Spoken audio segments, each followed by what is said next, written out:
Welcome to Madasaling Pinoy, your prayer partner. Ngayon ay ika-24 na linggo sa karaniwang panahon. Ang mabuting balita ng Panginoon ayon kay San Marcos. Noong panahong iyon, si Jesus kasama ang kanyang mga alagad ay nagtungo sa mga nayon ng Cesarea, sakop ni Filipo. Samantalang sila'y naglalakbay, tinanong niya ang kanyang mga alagad, "Sino raw ako ayon sa mga tao?" Sumagot sila, "Ang sabi ng ilan ay si Juan Bautista kayo. Sabi naman ng iba, si Elias kayo. At may nagsasabi pang isa kayo sa mga propeta. Kayo naman, ano ang sabi ninyo? Sino ako?" tanong niya. "Kayo ang Kristo," tugon ni Pedro.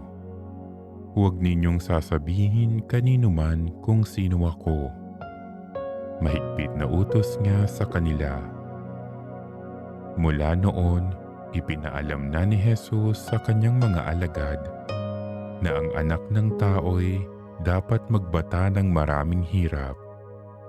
Siya'y itatakwil ng matatanda ng bayan, ng mga punong saserdote at ng mga eskriba, at ipapapatay. Ngunit sa ikatlong araw, muli siyang mabubuhay. Maliwanag na sinabi niya ito sa kanila. Kaya't niyaya siya ni Pedro sa isang tabi at sinimulang pagsabihan. Ngunit humarap si Jesus sa kanyang mga alagad at pinagwikaan si Pedro. "Lumayo ka, Satanas. Ang iniisip mo'y hindi sa Diyos, kundi sa tao." Pinalapit ni Jesus ang mga tao, pati ang kanyang mga alagad, at sinabi, "Kung ibig nino mang sumunod sa akin, limutin niya ang ukol sa kanyang sarili. Pasanin ang kanyang krus at sumunod sa akin.